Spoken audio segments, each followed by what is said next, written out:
অনেকে বলেন জুলাই কি পরাজিত হয়েছে? কোনো লড়াই পরাজিত হয় না। বাংলাদেশে আরেকটা লড়াই আসছে। কিভাবে আসবে জানি না, কবে আসবে জানি না, কিন্তু আসবে। এবং সেইটা আগের চেয়ে বেশি ভায়োলেন্ট হবে, সহিংস হবে। কেন কইতেছি কারণ ব্যাখ্যা করি। অনেকে কয় আমি নাকি বাংলাদেশটারে অশান্ত করে রাখিছি।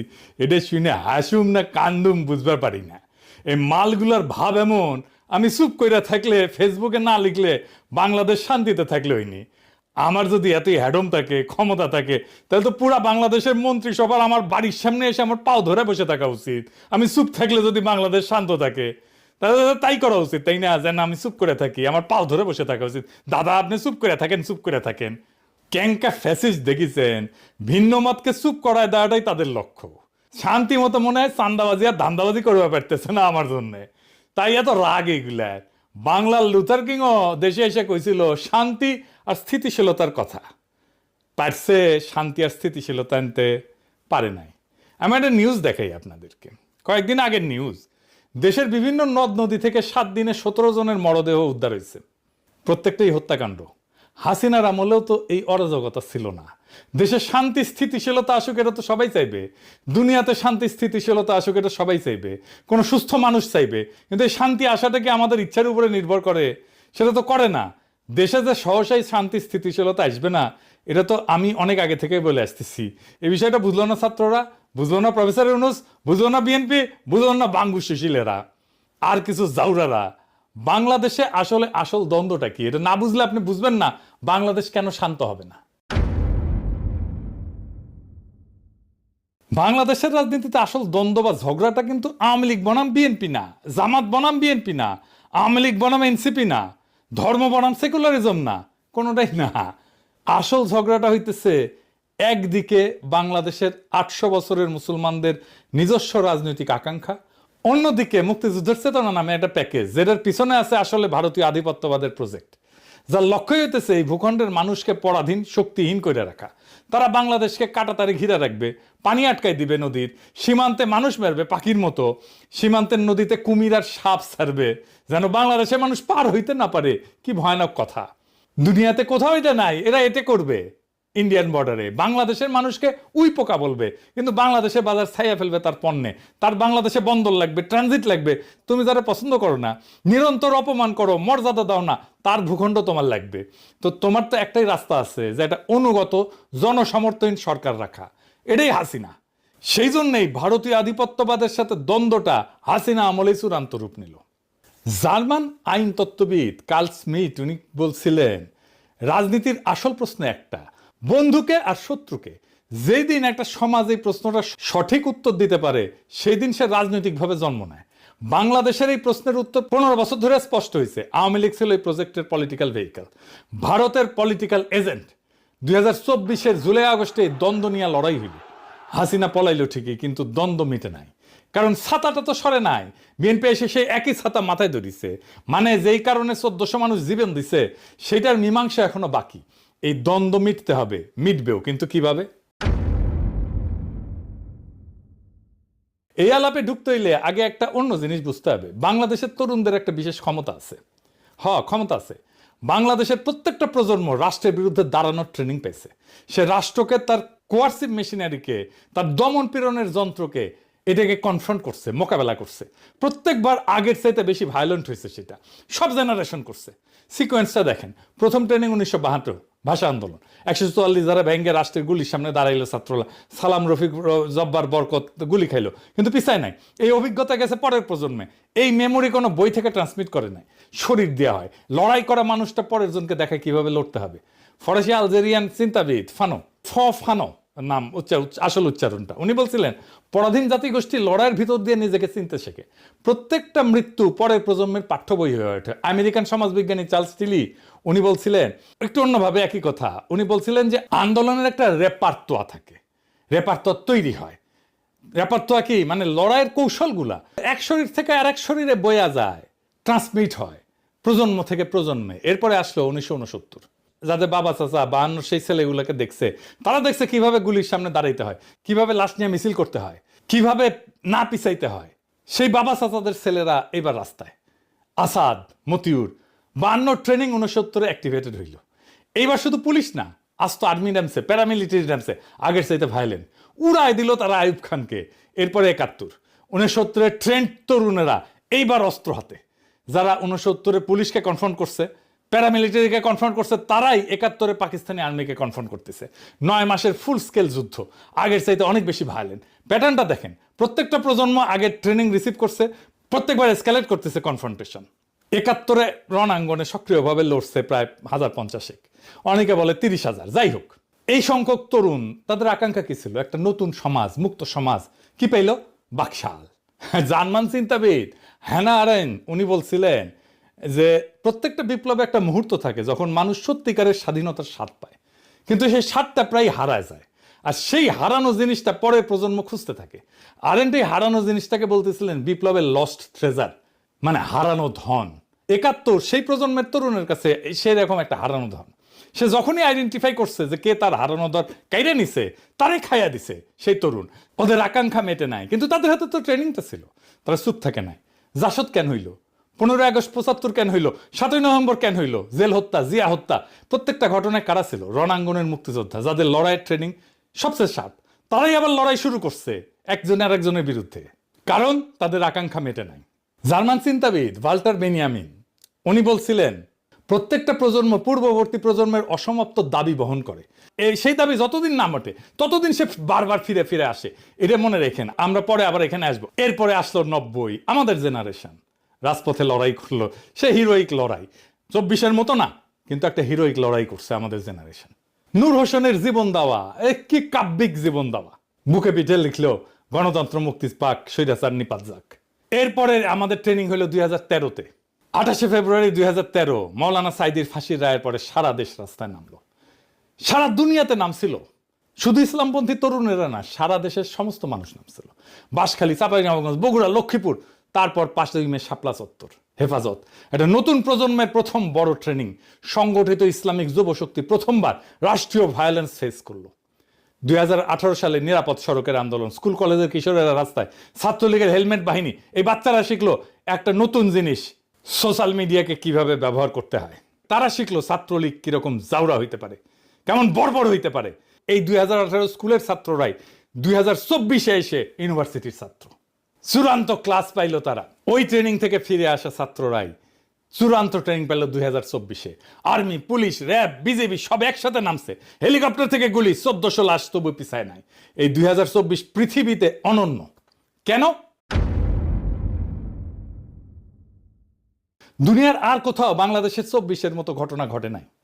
তিউনিসিয়ায় 2011-তে কি হয়েছিল? আর্মি প্রেসিডেন্টের গুলি চালানোর হুকুম মানে নাই, উপরের লেভেলে। মিশরে আর্মি কাউন্সিল বসে সিদ্ধান্ত নিল মোবারক যাবে, উপর থেকে। ইন্দোনেশিয়ায় আর্মি চিফ সুহার্তোকে যায় বলল যে চলে যান, উপর থেকে আসলো। ফিলিপিন্সে 86-তে, সার্বিয়াতে 2000, শ্রীলঙ্কা 2022, সব জায়গায় একই গল্প। মিলিটারির উপর লেভেল ক্যালকুলেশন করছে, অঙ্ক করছে, তারপরে বলছে চলে যান। বাংলাদেশে কি হয়েছে? উল্টা। জেনারেলরা ছিল হাসিনার অনুগত, গুলি চালাইতে চাইছিল।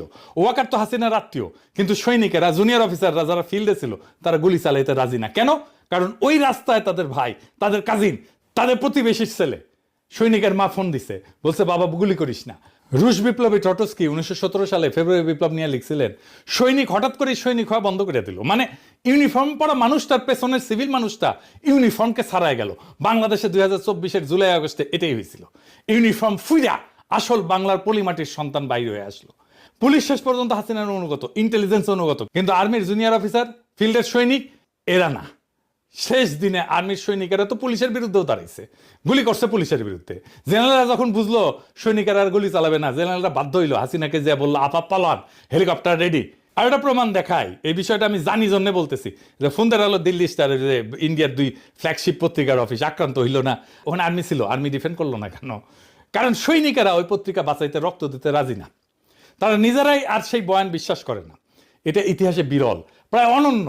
খালি হাত লক্ষ লক্ষ তরুণ হেলিকপ্টারের গুলির নিচে দাঁড়াইছে, পিছায় নাই, জিতছে। একটারে মারি, একটাই যায়, অন্যগুলা যায় না। শুনেছেন না? শুনেন আবার। মরে একটা, আহত হয় একটা, একটাই যায় স্যার, বাকিটি যায় না। এর স্যার সবচেয়ে বড় আতঙ্কের এবং মানে দুশ্চিন্তার বিষয়। দুনিয়ার কোথাও এটা ঘটে নাই। এই লড়াইয়ের আরেকটা অনন্য বিষয় ছিল যে এই লড়াইয়ে কোনো নেতা ছিল না, কোনো নেতা ছিল না এই লড়াইয়ে, কোনো পার্টি ছিল না, কোনো কমান্ড ছিল না। ছাত্ররা সমন্বয়ক বানাইছিল ঠিক, কিন্তু তারা লড়াই ডিরেক্ট করে নাই, তারা লড়াইয়ের প্রতীক হয়েছিল। লেনিন বলছিল বিপ্লবের জন্য ভ্যানগার্ড পার্টি লাগে। 2024 লেনিনকে ভুল প্রমাণ করছে। tahrir স্কোয়ারে মিশরে হয়েছিল লিডারলেস বিপ্লব, ফেল করছে। অকুপাই ওয়াল স্ট্রিট লিডারশিপ ফাঁপা হয়ে গেছে। হংকং 2019 এই আন্দোলন ছিল লিডারলেস, হারছে। বাংলাদেশ 2024 দুনিয়ার একমাত্র লিডারলেস বিপ্লব যেটা একটা ফাংশনাল ফ্যাসিস্ট সরকারকে ফেলতে পারছে। কিভাবে সম্ভব হইল?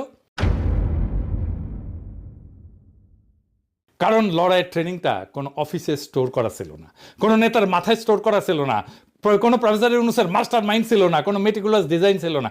এটা ছিল 1.5-2 কোটি তরুণের শরীরে গাথা। ফরাসি দার্শনিক পিয়ের বোর্দিও একটা কথা বলছিলেন, হ্যাবিটাস মানে শরীরে গাথা অভ্যাস। বাংলাদেশের তরুণদের শরীরে গত 75 বছর ধরে এটা গাথা, প্রজন্মের পর প্রজন্ম ধরে। কিভাবে রাষ্ট্রের সামনে দাঁড়াইতে হয়, কিভাবে ছোট থেকে বড় রাষ্ট্রের দমন পীড়নের অ্যাপারেটাস, যেটাকে বলা হয় কোহেসিভ অ্যাপারেটাস, তারে পরাজিত করতে হয়। এটা ক্লাসরুমের জ্ঞান না, এটা শরীরী জ্ঞান, বইয়ে লেখা না, রক্তে লেখা। কোনো নেতাকে অ্যারেস্ট করে এই জ্ঞান মোছা যাবে না, কোনো সংগঠন নিষিদ্ধ করে বন্ধ করা যাবে না, কারণ এইটা 1.5 কোটি শরীরের মধ্যে আছে। 2024 ঘটছিল কি কারণে? ভারতীয় আধিপত্যের বিরুদ্ধে মুক্তিযুদ্ধের চেতনার নামে যে ছাতা, সেটা সরানোর জন্য বিএনপি ক্ষমতায় আসার পর কি করতেছে, সেই ছাতাটাই আবার মাথায় ধরতেছে, সেই আওয়ামী বয়ান আবার তারা আনতেছে। ভারতের সাথে যে অসম চুক্তি, সেগুলো নিয়ে কথা নাই। আদানি নিয়ে চুপ, ক্যাপাসিটি চার্জ নিয়ে চুপ, সীমান্তে হত্যা নিয়ে চুপ, ট্রানজিট নিয়ে চুপ। ইতালির চিন্তাবিদ গ্রামসি একটা কথা বলছিলেন, প্যাসিভ রেভলিউশন মানে বিপ্লবের এনার্জিটা শোষণ করে নাও, কিন্তু আসল পরিবর্তনটা হইতে দিও না। সিস্টেম যেভাবে চলতেছিল সেভাবেই চালাও। লোকজনকে বলো তোমার বিপ্লব সফল হয়েছে। বিএনপি এখন এই কাজটাই করতেছে। আগের পুরনো বন্দোবস্ত, পুরনো ব্যবস্থা, পুরনো সিস্টেম সব নিয়ে আসছে। এটাই প্যাসিভ রেভলিউশন মানে যেই দ্বন্দ্বটা মেটানোর জন্য 1400 মানুষ জীবন দিছে, সেটা আবার চাপা পড়ছে। এটা বিশ্বাসঘাতকতা। এখন প্রশ্ন, এরপরে কি হবে? আর একটা লড়াই আসবে, অবধারিত। কেন বলতেছি অবধারিত? দেখেন, 4টা জিনিস একসাথে আছে। এক, দ্বন্দ্বটা মেটে নাই। যে দ্বন্দ্বটা নিয়ে লড়াইটা শুরু হয়েছিল সেটা তো মেটে নাই। ভারতীয় আধিপত্যবাদ আর বাংলাদেশের মুসলিম জনগণের আকাঙ্ক্ষার ঝগড়া, দ্বন্দ্ব, সেটা যেখানে ছিল সেখানেই আছে। মাঝখানে 1400 লাশ পড়ছে, এছাড়া আর কিছু বদলায় নাই। 2, রাষ্ট্রের ভয় শেষ। আগে মানুষ ভাবতো পুলিশ আসবে, ডিবি আসবে, ডিজিএফআই আসবে, সামনে দাঁড়াইলে মরবো। এখন 1.5-2 কোটি তরুণ জানে দাঁড়াইলে মরতে পারি, কিন্তু জিততেও পারি, এবং জিতছেও তারা। 3 নাম্বার, কোনো প্রতিষ্ঠান নাই যেটা আকাঙ্ক্ষাকে শান্তিপূর্ণভাবে পূরণ করতে পারে। বিএনপি পারবে না, স্ট্রাকচারালি পারবে না। 4 নাম্বার, ট্রেনিং জনগণের ভেতরে গাথা আছে, এটা মোছা যায়নি। টার্কিশ আমেরিকান অর্থনীতিবিদ তিমুর কুরান একটা মডেল দিচ্ছেন। উনি বলেন, যখন মানুষ পাবলিকলি এক কথা বলে কিন্তু মনে মনে অন্য কথা ভাবে, বিএনপির মতো আর কি, তখন একটা সিস্টেম দেখতে খুব শক্ত মনে হয়, কিন্তু আসলে ভেতরে ফাঁপা। বিএনপি ফাঁপা হয়ে গেছে ভেতরে, দেখেন না, কিছুই করতে পারতেছে না। সে ওই ধর্ষিতা শিশুর বাসায় গেছিল, রামিসার বাসায় গেছিল, যে ভুয়া ভুয়া শুনছে, দেখেন।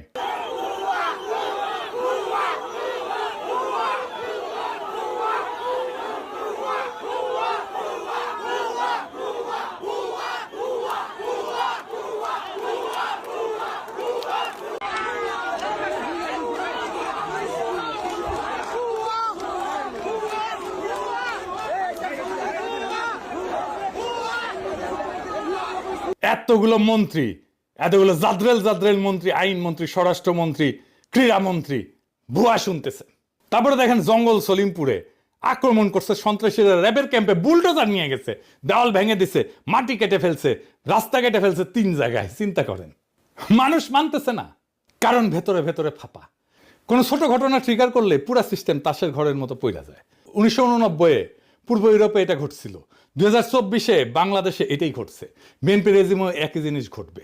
আমেরিকান সমাজবিজ্ঞানী মার্ক গ্র্যানোভেটার আর একটা কথা বলছিলেন, প্রত্যেকটা মানুষের একটা থ্রেশহোল্ড আছে, মানে কতজন আগে নামলে সে নামবে। আগে বাংলাদেশের তরুণদের থ্রেশহোল্ড ছিল অনেক উঁচু, অনেক ভয়, অনেক শঙ্কা, অনেক বিপদ। এখন অনেক কম, কারণ তারা একবার নামছে এবং জিতছে। মানে আগে রাস্তায় নামার জন্য যে বিশাল ট্রিগার লাগতো, এখন ছোট ট্রিগারই যথেষ্ট। 2024 কিভাবে শুরু হয়েছিল? চাকরির কোটা, ছোট ইস্যু। হাসিনার একটা বাক্য, রাজাকার, রাজাকারের পোলাপান, পুরা দেশ জ্বলে উঠলো, ছোট ট্রিগার। পরের ট্রিগারটা কি হবে জানি না, কিন্তু এর চেয়ে ছোট হবে।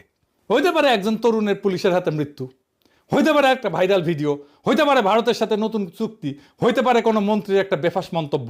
বাংলাদেশ এখন প্রত্যেক দিন 100টা সম্ভাব্য ট্রিগারের মধ্যে দিয়ে হাঁটতেছে। কোনো একটা ক্লিক করবেই, আপনি লিখে রাখতে পারেন। বাংলাদেশের তরুণদের শরীরে এখন 3টা জিনিস একসাথে আছে। প্রথম জিনিস, 75 বছরের ট্রেনিং আছে, 52 থেকে 2024 শরীর থেকে শরীরে যেটা ট্রান্সমিটেড হয়েছে, এই কোড মুছা যাবে না। দ্বিতীয় জিনিস, জয়ের স্মৃতি। তারা জানে ফ্যাসিস্টকে নামানো যায়, তারা জানে বর্বর শাসককে নামানো যায়, এই কারণে একবার নামাইছে খালি হাতে। তৃতীয় জিনিস, অসমাপ্ত একটা দাবি, 1400 শহীদের দাবি, যেই দাবিটা বিএনপি চাপা দিতে চাইতেছে। নতুন সংবিধানের দাবি, জুলাই সনদের দাবি, যেটা বিএনপি চাপা দিতে চাইতেছে, প্রতারণা করতেছে। এই তিনটা একসাথে থাকলে সেই সমাজের শান্তি থাকে না।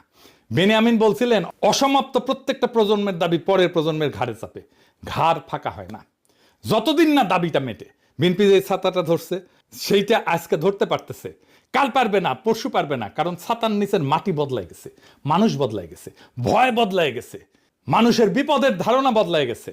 2024-এর পরে বাংলাদেশ যে বদলাই গেছে, এটা কোনো একক মানুষের পক্ষে, কোনো একক দলের পক্ষে, এমনকি সব রাজনৈতিক দল এক হইলেও বাংলাদেশকে সামাল দেওয়া যাবে না।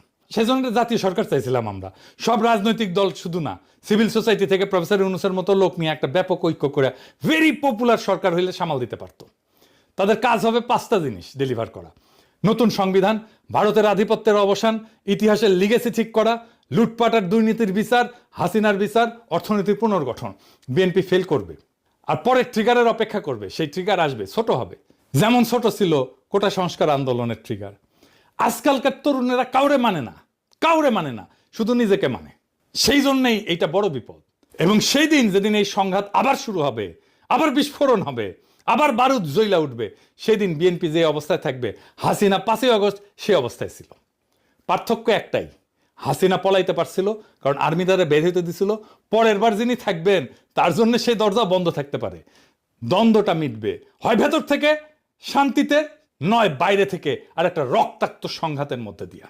আমার মনে হয় না বাংলাদেশের তরুণরা বেশি দিন অপেক্ষা করবে। তাই আমরা একটা আখেরি লড়াইয়ের দিকে যাইতেছি।